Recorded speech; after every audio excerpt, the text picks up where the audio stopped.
मेरे गांव का मुखिया गांव की खूबसूरत लड़की से शादी करता, फिर उसे अगले ही दिन तलाक के साथ बहुत सारे रुपए पैसे देकर उसे उसके घर वापस भेज देता था।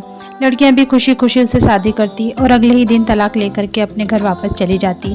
मैं हैरान थी कि वह ऐसा क्यों करता है। एक दिन उस मुखिया की नज़र मुझ पर पड़ गई और वह बोला, मुझे तुमसे ही शादी करनी है। मेरे घर वाले भी पैसे के लिए परेशान थे और पैसों की वजह से मेरी शादी उससे कर दी गई। शादी की पहली रात ही वह मुझे हॉस्पिटल लेकर गया और बोला, मैंने अब तक बहुत सी लड़कियों से शादी की है ताकि मैं तुम्हें ढूंढ सकूं। वह लड़की तुम ही हो जो मेरी किस्मत बदल सकती है। इसके पहले कि मैं इस बात का मतलब समझ पाती, मेरी चीख निकल गई। आज फिर गाँव के मुखिया की शादी थी। मेरी दोस्त प्रियांशी खासकर मुझे यह सब सुनाने आई थी और कहने लगी, क्या तुम्हें पता है कि गांव का मुखिया फिर से शादी कर रहा है। मैं यह सुनकर हैरान हो गई कि अभी पिछले साल ही तो उसने शादी की थी और अपनी बीवी को तलाक भी दे दिया था। मैंने हैरानी से उससे कहा कि क्या वह लड़की गांव के मुखिया से दूसरी शादी के लिए मान गई। मेरी दोस्त प्रियांशी पागलों की तरह हंसने लगी और बोली, पागल लड़की, लगता है तुम्हें अभी तक कुछ नहीं पता है। गाँव का मुखिया हर साल एक खास महीने में एक लड़की से शादी करता है और अगले ही दिन उस लड़की को तलाक दे देता है और सुना है वह लड़की को बहुत कुछ देकर उसके घर वापस भेज देता है, सोना चांदी जवाहरात और बहुत सी दौलत। तो ऐसे में कोई भी लड़की बेवकूफ़ी होगी जो गांव के मुखिया से शादी करने से इनकार कर देगी। फिर वह कुछ चौंक कर कहने लगी, तो कोशिश करना कि गांव के मुखिया की नज़र तुझ पर ना पड़े, वरना हो सकता है अगली बीवी उसकी तू बन जाए, क्योंकि सुना है वह हसीन लड़कियों पर ही आशिक हो जाता है। मैं उसकी यह बातें सुनकर बहुत डर गई और मैंने कहा, मैं तो पहले भी घर से बाहर बहुत कम निकलती हूँ, अब तो मैं बिल्कुल भी नहीं निकलूंगी। मैं असल में यहाँ की रहने वाली नहीं थी और अपने माता पिता के साथ 8 महीने पहले इस गाँव में आई थी, इसलिए उस गांव की रस्मों और गांव के मुखिया के बारे में मुझे कुछ भी पता नहीं था। मैंने बस उसकी पिछली शादी होते हुए देखी थी, इसलिए मुझे प्रियांशी से यह सब सुनकर हैरानी हुई थी कि गांव का मुखिया कैसा जालिम इंसान है जो पहली रात के बाद ही बेचारी लड़कियों को तलाक दे देता है। प्रियांशी फिर शाम को आई और मुझसे कहने लगी कि चल गांव के मुखिया की शादी देखने चलते हैं, पूरा गांव आया हुआ है। मैं भी अपनी माँ से इजाज़त लेकर उसके साथ गांव की मुखिया की शादी देखने चली गई, लेकिन उसके किस्से सुनने के बाद मैं बहुत डर गई थी, इसलिए मैंने अपने मुंह को एक दुपट्टे से अच्छी तरह से ढक लिया था। मैंने अपनी माँ से इजाज़त ली और उसके साथ निकल गई। माँ को भी शायद गाँव के मुखिया के बारे में ठीक से कुछ पता नहीं था, इसलिए उन्होंने मुझे जाने की इजाज़त भी दे दी। हम शादी पर पहुँच गए तो मैं धूमधाम देखकर दंग रह गई। प्रियांशी कहने लगी, तुम देखना कल सुबह यह लड़की भी बहुत से माल के साथ तलाक लेकर इसकी हवेली से निकल जाएगी। मैं अफसोस कर रही थी, यह तो बेचारी लड़कियों पर बड़ा जुल्म करता है। तो प्रियांशी ने बताया कि कोई जोर जबरदस्ती नहीं होता, लड़की अपनी मर्जी और खुशी से शादी करती है और तलाक ले लेती है, उन्हें कोई परेशानी नहीं होती। मैं बड़ा हैरान थी कि मुखिया ऐसा क्यों करता है, उसके साथ ऐसा क्या मसला था कि वह शादियों पर शादियाँ करता और फिर तलाक भी फौरन दे देता। शादी से वापस आकर मैं पूरी रात यही सोचती कि भगवान की भी अलग ही लीला है। एक तरफ वो मुखिया है जो एक रात की शादी के लिए लाखों रुपए खर्च कर रहा है और दूसरी तरफ हम जैसे गरीब लोग हैं जो कि कर्ज के बोझ तले दबे हुए हैं कि सांस लेना भी दुश्वार है। मेरा नाम शर्मिला और हम 3 बहनें थी, हमारा कोई भाई भी नहीं था। मुझे बचपन से ही काफ़ी परेशानी उठानी पड़ी थी। मेरे पिताजी शहर में नौकरी करते थे और कभी कभी मेले में छोटी सी दुकान भी लगा लिया करते थे, जिससे बस हमारा गुजारा बड़ी मुश्किल से हो जाता था। फिर पिताजी बीमार पड़ तो कई जगह से कर्ज लेकर के उनका इलाज करवाना पड़ा। घर तक भी बिक गया और पिताजी हमें अपने पुराने घर में ले आए। हाँ, वह अपने भाइयों के साथ बचपन में रहा करते थे। हमारे घर में गरीबी इस कदर छाई हुई थी कि हमें दाने दाने के लिए दूसरों का मुंह देखना पड़ता था। मैं तो अपने आप को संभाल लेती थी, पर मेरी 2 छोटी बहनें भी थी जो छुप छुप कर रोया करती थी। एक दिन मैंने अपनी बहनों को रोते हुए देख लिया और वह तो कह रही थी कि काश हम पैदा ही न हुए होते या फिर पैदा होते ही मर गए होते तो आज हमें भूखे न रहना पड़ता। मैंने जो उनकी बातें सुनी तो मुझे बहुत दुख हुआ कि मेरा तो चलो जैसे तैसे बचपन गुजर गया, पर मेरी बहनें यह कैसी जिंदगी गुजार रही है। क्योंकि मैं सबसे बड़ी थी तो किसी के सामने अपने दिल का बोझ भी हल्का नहीं कर सकती थी। उस दिन अपनी बहनों को रोते देखकर मेरा दिल बहुत तड़प उठा था। मैंने माँ से कहा था, मैं ज़रा बाहर जा रही हूँ, थोड़ा टहल कर आती हूँ, थोड़ी देर में आ जाऊँगी। माँ ने मुझे बाहर जाने की इजाज़त दे दी, जैसे वह इस बात से वाकिफ हो कि मेरे अंदर क्या चल रहा है। मैं घर से बाहर निकलकर खेतों की तरफ चली आई, क्योंकि वह जगह बहुत सुकून और साफ सुथरी थी। मैं खेतों के पास चली रही थी, तभी वहाँ पर हमारे गाँव का मुखिया आ रहा था। उसकी नज़र मुझ पर पड़ गई। मेरे तो डर के मारे रोंगटे खड़े हो गए। मुझे प्रियांशी की बात याद आ गई। मैं उसको देखकर जल्दी से घर भाग आई और घर आकर भी डर की वजह से मेरा दिल धक धक कर रहा था। मैं परेशान हो गई कहीं कोई इल्जाम न लगा दे मुझ पर। थोड़ी ही देर में प्रियांशी चली आई और कहने लगी, तुझे गांव के मुखिया ने देख लिया है, अब तेरा कुछ नहीं हो सकता। मैं डर गई और इसी खौफ का असर था कि मुझे बहुत तेज बुखार भी आ गया था। मैं शाम तक बुखार से तपने लगी। मेरी माँ मुझे खाना बनाने का कह रही थी, मगर मेरी जिस्म में जैसे जान ही नहीं थी। तंग आकर माँ मेरे कमरे में आई और मुझे हाथ लगाकर चेक करने लगी तो चीख पड़ी। फिर फौरन गाँव के एक डॉक्टर को बुला लिया गया जो सबका इलाज करता था। डॉक्टर ने मेरा चेकअप किया और माँ से कहा कि बच्चों को फिक्र और परेशानी से दूर रखें, ज़्यादा डर और टेंशन की वजह से दिमाग की नस फटने का खतरा होता है। डॉक्टर के जाने के बाद माँ मुझे घूरते हुए कहने लगी, किस बात की टेंशन है तुम्हें, क्यों मरने वाली हालत बना रखी है। तब मैंने हिम्मत करते हुए माँ को बता दिया कि गाँव के मुखिया की नज़र मुझ पर पड़ गई है, जो हर साल नई लड़की से शादी करने के बाद अगले दिन उसे तलाक दे देता है। माँ मेरी बात को ना समझी और बोली, तो तुझे इतनी फिक्र क्यों हो रही है, तूने कौन सी चोरी की है जो तुझे इतना डर लग रहा है। माँ की बात पर मेरा दिल किया कि मैं अपना सिर पीट लूं। इससे पहले कि मैं माँ को समझा पाती, बाहर से दरवाजे को किसी ने जोर जोर से खटखटाना शुरू कर दिया। आवाज सुनकर मैंने अपनी सांस रोक ली। दरवाजा खोला गया तो बाहर गाँव का मुखिया अपने लोगों के साथ खड़ा हुआ था और उनके साथ मेरे पिताजी भी थे। उन्हें भी शायद साथ लेकर घर आए थे। पिताजी ने उनको बैठक में बिठाया और माँ से चाय बनाने को कहा, पर गांव के मुखिया ने चाय बनाने से मना कर दिया। आखिर वह अमीर इंसान था तो गरीब के घर चाय कैसे पीता। उसने मेरी माँ को भी बैठक में बुला लिया और मेरा हाथ मांग लिया। जब उसने यह बात की तो माँ तो हक्का बक्का रह गई और उठकर गुस्से से बोली, मुखिया जी हम गरीब जरूर लेकिन दलाल नहीं जो रुपए पैसे के लिए हम अपनी बेटी का सौदा कर दें। हम अपने कर्ज खुद उतार लेंगे, अपनी बेटी को दागदार नहीं करेंगे। मुखिया बात करके चला गया था। माँ और पिताजी को फैसला करना था, बेटी की इज्जत या पैसे। मैंने जब यह बात अपनी बहन की जुबानी सुनी तो आसमान जैसे मेरे ऊपर गिर गया। आखिर वही हुआ जिसका मुझे डर था। माँ ने तो साफ साफ मुखिया को जवाब दे दिया था कि मैंने अपने भाई को जुबान देकर रखी थी और इसी साल की आखिरी में शादी भी हो जाएगी। मगर पिताजी कह रहे थे कि एक बार मेरी बेटी से बात कर लूं, फिर जैसा वह कहेगी वैसा ही कर लेंगे। मुझे पिताजी की बात पर बहुत गुस्सा आया। क्या पिताजी को पता नहीं है कि मेरी मंगनी हो चुकी है, फिर भी ऐसी बातें कर रहे हैं जो मैं मरकर भी पूरी ना कर सकूं। पिताजी की राय पर माँ ने भी हामी भर ली और पिताजी को मुझसे बात करने की इजाज़त दे दी। पिताजी मेरे पास आए और कहना शुरू किया, देखो बेटा, हमारा कोई बेटा नहीं है जो हमारा सहारा बन सके, जो अपनी बहनों को ख्वाब पूरे करने में मेरी मदद कर सके। हमारे घर के हालात तुम्हारे सामने हैं। पिछले 10 सालों से हमारे ऊपर जो भी कर्जा है वही उतरने का नाम नहीं ले रहा है। और फिर तुम्हारी छोटी बहनी को भी अपनी बहुत सी ख्वाहिशें हैं जो अपने दिल में दबा लेती हैं। अगर तुम मुखिया जी से शादी के लिए हाँ कर दो और अगले ही दिन तलाक ले लो तो हमारे सारे मसले हल हो जाएंगे। और रही बात तुम्हारे मंगेतर की, तो वह कोई डॉक्टर इंजीनियर नहीं है कि जिससे तुम शादी करके एक बहुत अच्छी ज़िंदगी गुजारोगी। अगर वह तुमसे सच्चा प्यार करता है तो वह तुम्हारी मजबूरी या परेशानी समझेगा। अब फैसला तुम्हारे हाथ में है, जैसा तुम कहोगी वैसा ही होगा। पिताजी मुझसे बात करके चले गए और मुझे कश्मकश में डाल कर गए। मैंने सारी बातों को सोचा, फिर एक फैसला किया।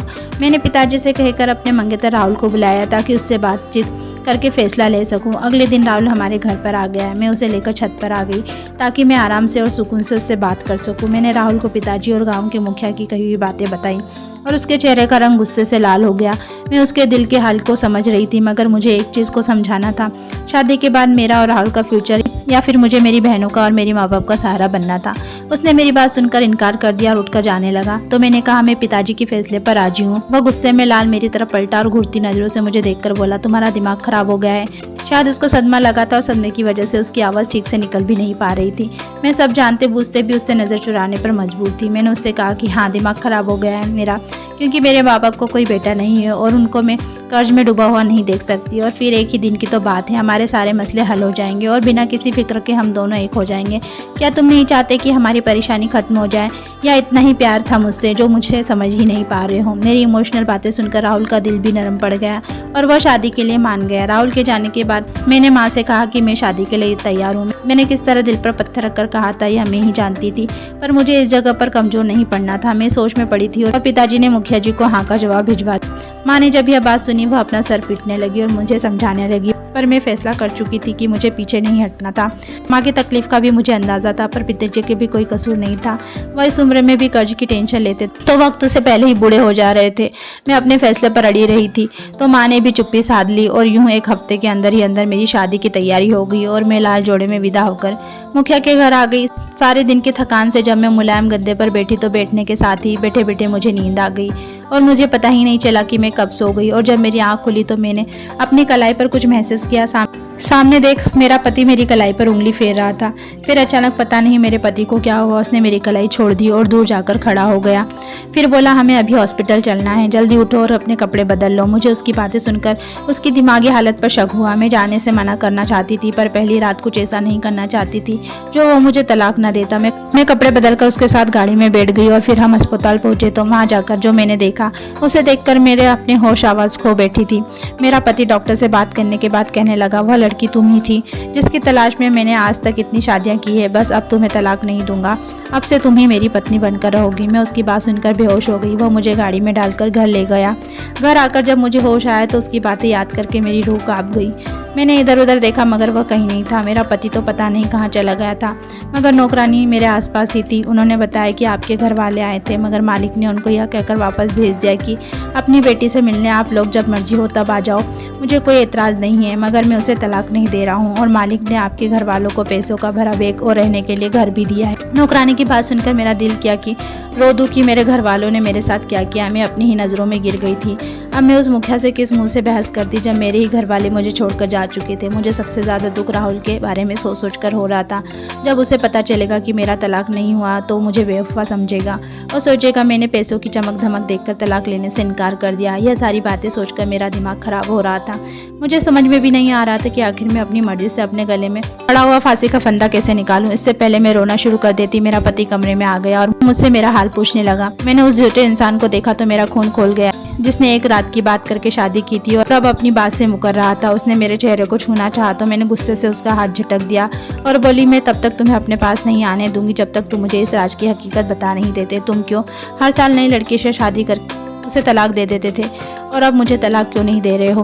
मेरे पति ने मेरी बात सुनी तो बोला, मैंने शादी की है तुमसे, तुम पत्नी हो मेरी, मेरा तुम पर हक है, तुम्हें छूने के लिए मुझे तुम्हारी इजाज़त की ज़रूरत नहीं है, मगर मैं क्योंकि अब सारी ज़िंदगी तुम्हारे साथ ही गुजारना चाहता हूँ तो आज नहीं तो कल तुम्हें इस सवाल का जवाब ज़रूर दूंगा। मुझे इस बात पर बहुत गुस्सा आया मगर मैं अपने गुस्से को पी गई और बोली, मुझे तुम सच बताओगे तभी मैं तुम्हारे साथ रहूंगी, वरना मैं अपनी जान ले लूंगी। यह सुनकर उसके चेहरे का रंग बदल गया, पर उसने जल्दी ही अपने गुस्से पर काबू पा लिया और कहने लगा कि राज तो मैं तुम्हें बता ही दूंगा, मगर याद रखना मुझसे अगर तुमने बेवफाई की या अपनी जान लेने की कोशिश भी की ना तो मैं तुम्हारे पूरे खानदान को नहीं छोड़ूंगा। उसकी बात सुनकर मेरा दिल तो जैसे किसी ने मुट्ठी में बंद कर दिया। मैं यह बात तो भूल ही गई थी कि मैंने अपने घर वालों के लिए ही शादी की थी और किसी आम इंसान से नहीं बल्कि गाँव के मुखिया से। जैसे कोई कानून या पुलिस कुछ नहीं कर सकती थी। मेरे दिल ने कहा अपनी किस्मत पर फूट फूट कर रो लूं, मगर मैं उसके सामने रोकर खुद को कमजोर साबित नहीं करना चाहती थी। मुझे बस चुप रहकर उसकी जासूसी करनी थी ताकि उसे रंगे हाथों पकड़ सकूं। मुझे चुप देखकर मेरे पति ने भी दोबारा मुझसे इस टॉपिक पर कोई बात नहीं की और उसकी यही बात मुझे परेशान कर रही थी कि कोई इंसान किसी को धोखा देकर इतना संतुष्ट कैसे रह सकता है। शादी को एक हफ्ता गुजर गया और इस एक हफ्ते में मैंने बहुत कोशिश की किसी तरह से वह मुझे तलाक दे दे, मगर मुझे कामयाबी हासिल नहीं हुई। आखिर उसे मेरे तलाश थी क्यों, तो उसे जानती भी नहीं थी। मेरी मुश्किल का हल यही निकला कि मैं उसके ऊपर नजर रखूं। मेरा पति जब भी किसी से कॉल पर बातें करने लगता उठकर कमरे से बाहर चला जाता। उसकी हरकत मुझे नागवारा लगने लगी, मगर उसे तो जैसे मेरी परवाह ही न थी। उसे पूछने पर भी मुझे सच तो बताना नहीं था, तो बेहतर यही था कि मैं उसकी किसी भी तरह बातें सुनूं। ऐसे ही करते हुए 15 दिन गुजर गए, कोई भी सुराग मेरे हाथ न लगा। अब तो मुझे लगने लगा था जैसे मैं कभी भी हकीकत नहीं जान पाऊंगी, पर मुझे हिम्मत नहीं छोड़नी थी। मैं दिल ही दिल प्रार्थना करने लगी कि किसी भी तरह मुझे इसका राज पता चल जाता कि मैं मुखिया को गलत साबित करके अपनी जान छुड़ा सकूं। आखिर एक दिन आ ही गया। रात के 12 बज रहे थे कि तभी मेरे पति के फ़ोन पर किसी को कॉल आए। पहले उठकर कमरे से बाहर जाने लगा, फिर मुझे सोता देखकर वहीं पर बैठकर बात करने लगा। दूसरी तरफ तो न जाने कोई क्या कह रहा था, पर अपने पति की बातें सुनकर कुछ खास मेरे पल्ले नहीं पड़ रहा था। उस वक्त मेरी नींद उड़ गई जब मेरे पति ने कहा, यार किसी भी तरह इस बला से मेरा पीछा छुड़वाओ वरना काम तमाम कर दो। इसकी रोज रोज की बकबक से मैं तंग आ गया हूँ। मैंने जब इतना सुना था मेरा दिमाग तेजी से काम करने लगा। मैं जान चुकी थी कि यह कोई लड़की का मामला है। अब तो मसला और भी संगीन हो चुका था। उसकी बातें सुनकर मैंने इरादा कर लिया कि किसी भी तरह मुझे इस बेचारी लड़की को इसके चुंगल से आज़ाद करवाना ही होगा, वरना यह जालिम इंसान उसकी जान ले लेगा। अगले दिन जब मेरा पति घर से बाहर निकला, मैं भी उसके पीछे घर से बाहर निकल गई। घर के नौकर नौकरानी को भी मैंने पहले ही अपने साथ मिला लिया था। अब बेफिक्र होकर मैं सब काम कर सकती थी। उसका पीछा करने के लिए मुझे मेरे दिल ने मना भी किया, पर मैं दिल को मजबूर करने लगी और अपने इरादे से नहीं हटी और उसको एक घर में जाता देखकर मैं वहीं से वापस लौट आई। मेरे दिमाग में अलग अलग ख्याल आ रहे थे। मैंने उन्हीं ख्यालों में बैठी थी। मेरा पति घर आया और फिर किसी से फ़ोन पर बात कर रहा था। मैं उसकी बात सुनने गई तो वह किसी से कह रहा था, कल फिर उसी जगह पर आ जाना, तुम्हारा काम हो जाएगा। मैं दिल ही दिल में खुश होने लगी कि चलो इस आँख में चलो के खेल से जान छूटने वाली है। इससे पहले मुझे मेरा पति देखे मैं जल्दी से कमरे में आ गई। मुझे बहुत बेसब्री से कल के दिन का इंतजार था। मैं मन ही मन बहुत खुश हो रही थी कि आने वाला कल मेरी ज़िंदगी को पूरी तरह से बदल देगा। कल का दिन आया तो अपने पति के जाने के बाद मैं भी उसके पीछे ही घर से निकल आई। आज मेरा पति रास्ते में कुछ लोगों से भी मिला था। मुझे बहुत टेंशन होने लगी थी, कहीं उन लोगों में से ही कोई ना कोई किसी जिसकी वजह से मुझे आज़ादी मिलेगी। मुझे ऐसा लग रहा था जैसे मेरे पति को शक हो गया था कि मैं उसका पीछा कर रही हूँ, तभी वह जानबूझकर ऐसा कर रहा था ताकि मैं समझ ना सकूँ और तंग आकर अपनी हरकत छोड़ दूँ। अपनी इस सोच पर मैंने खुद ही यह सोचकर अपने आप को समझाया कि अगर वह जान लेता तो मुझे घर से बाहर निकलने से मना करने के लिए किसी से डरने या किसी की इजाज़त लेने की ज़रूरत नहीं थी। मैं यही सोच में डूबी थी जब मेरा पति फिर उसी घर में चला गया और जाकर एक कमरे में बैठ गया। उस कमरे के साथ एक और कमरा भी था। मैं जल्दी से उस कमरे में घुस गई और कमरे की खिड़की से दूसरे कमरे में देखने लगी। तब वही लोग आए और मेरा मंगेतर राहुल भी। यह सब देखकर मुझे किसी अनहोनी का एहसास और मैं डरते डरते चोरी चुपके वहां से निकलकर घर आ गई। मैं जितना इस मसले को आसान समझ रही थी वह उतना ही मुश्किल हो गया था। दिन ब दिन उलझता ही जा रहा था। मैं परेशानी में बैठी थी कि मेरा पति घर आया और मुझे उदास बैठे देखकर बोला कि आज तुम्हारे लिए एक सरप्राइज है, इसलिए नहा धोकर अच्छे से तैयार होकर आ जाना, तुम्हें लेकर कहीं बाजार जाना है और मैं तुम्हें आज तुम्हारे सभी सवालों के जवाब वहीं पर दे दूंगा। इतना कहकर वह वहाँ से चला गया और मैं जल्दी से नहाने चली गई ताकि उसके आने से पहले मैं तैयार हो सकूं। नहा धोकर मैं अच्छे से तैयार हो चुकी थी और घर पर ही ग्राउंड में उसका इंतजार करते हुए चल रही थी। तभी मुझे गाड़ी का हॉर्न सुनाई दे दिया। मेरा पति आ चुका था और मेरे बारे में पूछकर मुझे पुकारता हुआ ग्राउंड की तरफ ही आ रहा था। उसने मुझे चलने के लिए कहा और मैं चुपचाप जाकर गाड़ी में बैठ गई। मेरा खामोश होना मेरा पति भी नोट कर रहा था। उसने भी कोई बात नहीं की और गाड़ी स्टार्ट कर दी। हमारी गाड़ी गाँव की ऊंची नीची छोटी गलियों में चलती जा रही थी और मैं अपनी जिंदगी के बारे में सोचती हुई उदास हो रही थी। गाँव के खेत तैयार होकर हरे हो गए थे और ट्यूबवेल देखकर मेरी आंखों से आंसू बहने लगे। यह वह जगह थी जहाँ खेल कूद कर मैं बड़ी हुई थी। तभी वह खेत मेरी नज़रों के सामने से गुजरा तो जैसे किसी ने मेरी आंखों में मिर्ची भर दी थी। मुझे उस खेत से नफरत सी महसूस हुई। यही वह जगह थी जहाँ मेरे पति की नज़र मुझ पर पड़ी थी। काश मैं उस दिन घर से बाहर ही ना निकली होती, मगर अब वह काश वापस नहीं लौट सकता था। यही सोचते सोचते पता ही नहीं चला कब सफ़र ख़त्म हुआ और हम अपनी मंजिल पर पहुँच गए। होश मुझे तब आया जब गाड़ी रुकी और मेरे पति गाड़ी से बाहर निकलकर मेरी साइड वाला दरवाज़ा खोल खड़े थे। उसको अपनी तरफ देख मैं गाड़ी से नीचे उतर आई और हम दोनों एक दरबार की तरफ जाने लगे। दरबार के बाई साइड में बने कच्चे मगर साफ सुथरे घर में मैं और मेरा पति दाखिल हुआ और एक कमरे में जाकर बैठ गया। अभी थोड़ी देर ही गुजरी थी कि वहाँ एक बाबा जी आए और बोले, हाँ भाई, तुम्हारी तलाश खत्म हुई कि नहीं? वो बोला, हो गई है बाबा जी, और यह मेरी पत्नी है। इन दोनों की बातें सुनकर मुझे कुछ समझ में नहीं आ रहा था कि यह दोनों कैसी बातें कर रहे हैं। बाबा जी के बैठने के बाद मेरा पति बोला, बाबा जी, मैं आपसे इजाज़त लेने आया हूँ ताकि अपनी पत्नी को सच बता सकूँ और नई जिंदगी की शुरुआत कर सकूँ। अगर आपकी इजाज़त हो तो मैं शुरू करूँ? बाबा जी ने कहा, हाँ इजाज़त है, जाओ और अपनी ज़िंदगी जियो। उनकी यूँ घुमाने वाली बातें सुनकर मेरे माथे पर सिलवटें पड़ने लगी। यह सब मुझे अजीब लग रहा था।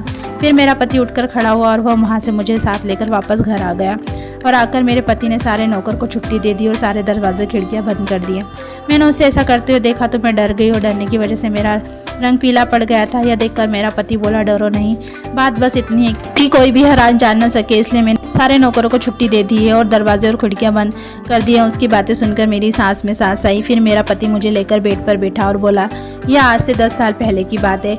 जब मैं 20 साल का था, हम खानदानी रईस थे, मगर हमारे किसी रिश्तेदार ने हम पर ऐसा खतरनाक जादू करके रखा था कि हमारी दौलत भी खत्म होने लगी थी और मेरी शोहरत भी खत्म हो गई। एक दिन मैं शिकार खेलने गया हुआ था, लेकिन मुझे कोई शिकार ना मिला और मैं गुस्से में सारे निशाने खराब करने लगा। मैं अपने उस काम में इतना ज़्यादा बिजी था कि मुझे आसपास का कुछ भी ध्यान न था। फिर यह बाबा जी कोई जड़ी बूटी लेने जंगल में आए हुए थे। मुझे ऐसा करते देखकर मेरे पास आ गए और बोले, तुम पर जादू है और इतना खतरनाक है कि जिस लड़की से भी शादी करोगी वह तुम्हारे जिस्म की ताकत खत्म कर देगी और तुम्हारी दौलत सारी बर्बाद हो जाएगी। मगर एक तरीका है जिससे यह जादू खत्म हो जाएगा। अगर तुम उनको एक दफ़ा देखे बगैर अपनी शादी के लिए हाँ कर लो और उसे तलाक दे दो, मगर एक बात का ख्याल रखना कि वह लड़की ज़रूरतमंद हो। मैंने कहा, मैं बहुत परेशान हूँ और कहा कि ऐसे तो मैं कभी असली वाली शादी कर ही नहीं सकूँगा। पर वह बाबा जी जा चुके थे। फिर जब मैंने पहली शादी की तो एक ज़रूरतमंद लड़की देखी और अपनी पत्नी को छुए बगैर माल दौलत देकर उसे तलाक दे दिया। इससे मेरी दौलत में बहुत ज़्यादा बढ़ोतरी हो गई और जादू का जो असर था वह भी कुछ कम हो गया। फिर और इसी तरह दूसरी शादी भी की तो मैं इलेक्शन जीत गया। फिर तीसरी, फिर इस तरह शादी करके मैंने 12 शादी की और धीरे धीरे मुझ पर हुआ जादू खत्म हो गया। फिर मैंने सोचा, अगर ऐसे ही शादी करके मैं तलाक देता रहूँगा तो मैं अपना वारिस कैसे बनाऊँगा और इतनी ज़्यादा किसके लिए इकट्ठा कर रहा हूँ। फिर मैं उसी जगह पर गया और उन बाबा जी को तलाश करना चाहा, पर वहाँ पर नहीं मिले। मैं शादी करके और तलाक दे दे करके तंग आ चुका था। अब मैं भी सुकून की ज़िंदगी जीना चाहता था। मैंने दूर दूर तक दर दर की खाक छानी बाबा जी को तलाश करने के लिए, ताकि मैं उनसे पूछ सकूं कब तक मैं तलाक देता रहूँगा, शादी करता रहूँगा। कई महीने गुजरने के बाद जब मुझे बाबा जी के ठिकाने के बारे में पता चला तो मैं वहाँ फ़ौरन पहुँचा और वहाँ पर जैसे बेजान सा होकर ज़मीन पर गिर गया। एक दिन आराम करने के बाद अगले दिन बाबा जी ने मुझे अपने पास बुलाया। मैंने बाबा जी से कहा कि बाबा जी, अब मैं थक गया हूँ, मैं कब तक लोगों की बातें सुनता रहूँगा। मुझे बता दें मुझे और कितनी शादियाँ करनी पड़ेगी और ताकि मैं एक और दफ़ा सब करके इनकी ज़िंदगी गुजार सकूँ। बाबा जी मेरी बातें सुनकर मुस्कुराए और बोले, बेटा, तब तक तुम शादी करते रहोगे, तलाक देते रहोगे जब तक तुम्हें ऐसी लड़की ना मिल जाए जो तुम्हारे खानदान का वारिस पैदा करने वाली होगी। बाबा जी की बातें सुनकर मैं बोला, कोई उसकी खास निशानी बता दे ताकि मैं उसकी तलाश जारी रख सकूं। फिर बाबा जी ने कहा, उसे देखकर जो सबसे पहले तुम्हारे दिल में ख्याल आएगा वही होगा कि इसके बाद मैं किसी और लड़की से शादी नहीं करूंगा। यही थी जिसकी मुझे तलाश थी, और जब मैंने तुम्हें देखा तो मेरे दिल ने कहा कि तुम वही लड़की हो जो मेरी पत्नी बनोगी। इसलिए मैंने तुम्हारे घर रिश्ता भिजवाया और हमारी शादी हो गई।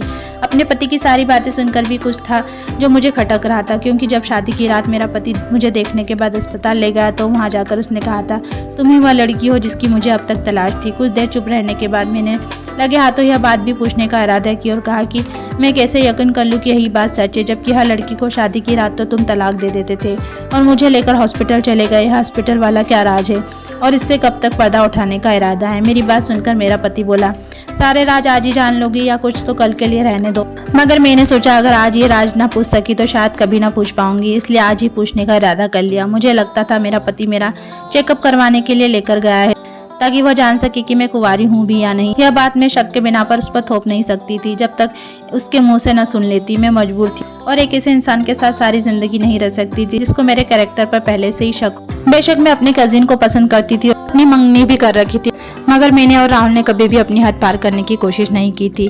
फिर कैसे मैं इतनी बड़ी बात सहन कर लेती? अगर मैं शरीफ ना होती तो क्या मुझे भी अब तक तलाक मिल चुकी होती? यह बातें मेरे सर पर हथौड़ी की तरह लग रही थी। एक तरफ मेरा पति जो शादी की पहली रात मुझे अस्पताल ले गया और मेरा मंगेतर था जिसे मैंने अपनी मजबूरी के आगे कुछ ना समझा था और शादी के लिए हाँ कर दी थी। यही बातें सोच सोच कर मेरे आंसू बहने लगे। तब मेरे पति ने बड़ी बेरहमी से मेरे आंसू साफ किए और कहा, जानना चाहती है वह राज क्या है? तो देखो, अपनी बाई कलाई पर जो निशान बना हुआ है वही राज है, जिसे मैं देखकर चौंक सा गया और तुम्हें लेकर हॉस्पिटल चला गया कि पता चला कि यह असली है। मुझे खौफ लग रहा था क्योंकि बाबा जी ने दूसरी निशानी यही बताई थी कि उस लड़की की कलाई और कमर पर निशान होगा। इसलिए मैं तुम्हें अस्पताल ले गया था कि लेडी डॉक्टर देख ले और मुझे पता लग जाए कि तुम्हारी कमर पर निशान है या नहीं। जब उस डॉक्टर ने बताया कि तुम वही लड़की हो तो मैं बहुत खुश हो गया। मेरी शादी ऐसी लड़की से होना मेरे सब्र का फल थी, और जो लड़की को मैं तलाक देता था बस उनकी कलाई को मैं देखता था और तलाक दे देता था। अपने पति की बात सुनकर मैंने उसकी आंखों में देखा और वहाँ लिखी सच्चाई देखकर मैंने नई जिंदगी की शुरुआत करने का इरादा कर लिया। फिर मेरा पति बोला, एक बात तो तुमने पूछी नहीं। मैं सवालिया नज़रों से उसकी तरफ देखने लगी। जब मेरा पति बोला, हाँ मैं जान चुका था तुम मेरा पीछा कर रही हो और मैं चाहता था तुम तो वो सब अपनी आंखों से देख लो, मगर तुम सब देखे बगैर ही वापस आ गई। तुम्हारे मंगेतर राहुल ने मुझसे रकम ली थी और उसका कहना था कि अगर तुम मुझे पैसे ना दोगे तो मैं शर्मिला का पीछा कभी नहीं छोड़ूंगा। तुम जिसकी मोहब्बत के दावे करती थी वह तो लालची निकला। मैंने उसे पैसे दिए और उसने तुम्हारी मोहब्बत उन पैसों के आगे मुझे बेच दिया। अगर मैं उसे पैसे ना देता तो वह तुम्हें बार बार परेशान करके वापस अपनी तरफ करने की धमकी दे रहा था। अगर मैं चाहता तो उसको अच्छा जवाब दे सकता था, मगर अपनी माँ बाप का इकलौता बेटा समझकर मैंने उसे माफ कर दिया। अब यह सुनकर मैं अपनी किस्मत पर शुक्र करने लगी कि मुझे मेरी किस्मत ने राहुल जैसे लालची इंसान से बचा लिया और मुखिया जी जैसे शरीफ इंसान की पत्नी बना दिया। मुझे अपना पति दुनिया के सब मर्दों से अच्छा लग रहा था, क्योंकि उसने ही मेरे माँ बाप को रहने को अच्छा घर, अच्छा रुपया और पैसा दिया था। उसके साथ अपनी ज़िंदगी गुजारने में कुछ बुराई भी नहीं थी। मैं अपने नसीब पर राजी थी और अपने पति के साथ खुश थी। कुछ ही दिनों के बाद मेरी दूसरी बहनों की भी अच्छी जगह शादियां हो गई और अब मैं भी अपने बच्चे और पति के साथ खुशहाल जिंदगी गुजार रही थी। रही बात राहुल की, तो उससे तो मैं भूल चुकी थी। अब हमारी जिंदगी में सुकून ही सुकून था। शायद कुदरत ने हमें ऐसे ही मिलाना लिखा था, पर आज उस फैसले पर मैं बहुत खुश थी, क्योंकि उस एक फैसले ने मेरी और मेरी पूरे परिवार की जिंदगी बदल दी। उम्मीद करती हूँ आपको हमारी कहानी पसंद आई होगी। दोस्तों, अगर पसंद आई है तो वीडियो को लाइक करें, चैनल पर नए हैं तो चैनल को सब्सक्राइब करें और हाँ, नोटिफिकेशन बेल को जरूर दबाएं ताकि अगली अपडेट सबसे पहले आपको मिले। धन्यवाद।